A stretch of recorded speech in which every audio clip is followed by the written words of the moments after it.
What's good, everyone? Jets takeoff. The Jets are playing the Washington Commanders. Playoffs are already out. Aaron Rodgers will not be playing. But this game is important for multiple reasons when talking about the future of the New York Jets and the draft picks.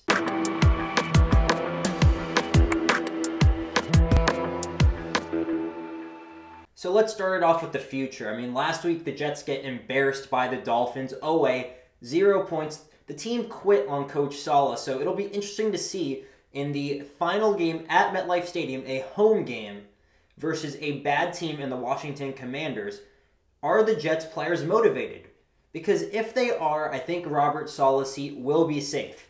Now, if the Jets come out flat and if they lose in an embarrassing fashion to the Washington Commanders, regardless of Zach Wilson or Trevor Siemian being the starter, I think that really puts the burners on Robert Saleh's job. I seriously do think that. Because if the Jets find a way to lose, I don't know, 7 of their last 8 to end the season or something. Point is, if the Jets lose out in ugly fashion, Woody Johnson may be forced to make a coaching change. Because if the team quits on the head coach, how much can you really defend him? Aaron Rodgers can only do so much. You can't ignore numbers, and the numbers are that Robert Saleh he's let this Jets team fall apart in the second half of the season. And lo and behold, if it happens again, it already has happened, but if it continues versus bad opponents that we should be beating, then, clearly the coaching is a problem.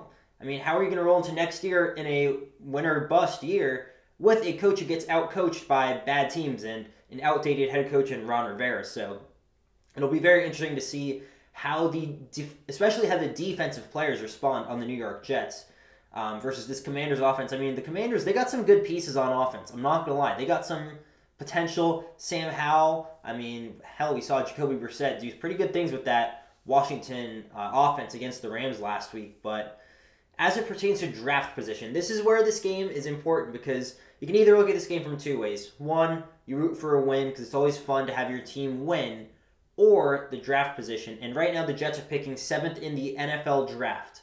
The Chicago Bears are 5th, and the Jets have a chance to jump them up on the board. And if the Jets lose to Washington, they will also jump the Washington Commanders in draft position. So the Jets would be at number 5. And, it's looking unlikely because the New York Giants, they are tied with us, but they do get tiebreakers, so they have the 6th overall pick. But if the Giants were to somehow beat the Eagles on, I think it's Christmas Day, then the Jets would move up to pick number 4. So this game versus the Commanders, you could really be rooting for a big loss, and it could really help the Jets out. Whether the Jets eventually decide to trade out of that draft pick, whether they decide to take one of the best players in the entire draft with that premium top 5 draft pick, who knows? This game could be massive. And then if the Patriots pull off a miracle against the Broncos on Christmas Eve, then the Week 18 matchup between the Jets and the Patriots, it might be for that 2nd overall pick. Who knows, man? There's a lot of possibilities, though. Well, actually, Arizona's picking number 3. But anyways, the Jets, if they get a top 5 pick regardless, that's great news. So, you know what? Personally, I would not be mad if the Jets lost. Now, if the Jets get blown out and our owner doesn't do anything, then I'll be really pissed off. It's ridiculous seeing this garbage, and if it were to go against the Washington Commanders and Ron Rivera, they have the worst defense, by the way. Ron Rivera is way past his time, so if Saleh gets outcoached by Ron Rivera, come on now, you've got to make a move at that point. Hell, freaking replace Saleh with Ulbrich at that point. So that's really all I have for this game. The Jets, this is a winnable game. They are favored, but if Trevor Siemian starts, he might do okay because the Commanders, they obviously traded away Chase Young and Montez Sweat. Their secondary is pretty bad, but when a stoppable force meets a movable object, the Jets offense and the Washington Commanders defense, that is this game.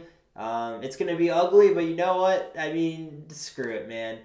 I wouldn't really say it's win-win, actually. If the Jets lose, it's probably the best outcome. I was supposed to go to this game. I sold my tickets. I took an $80 loss because I'm sending a message to Woody Johnson, man. I'm from California. I try and go to a game at least once every year, but, man, I can't support this. The negligence from Joe Douglas to not get a backup quarterback.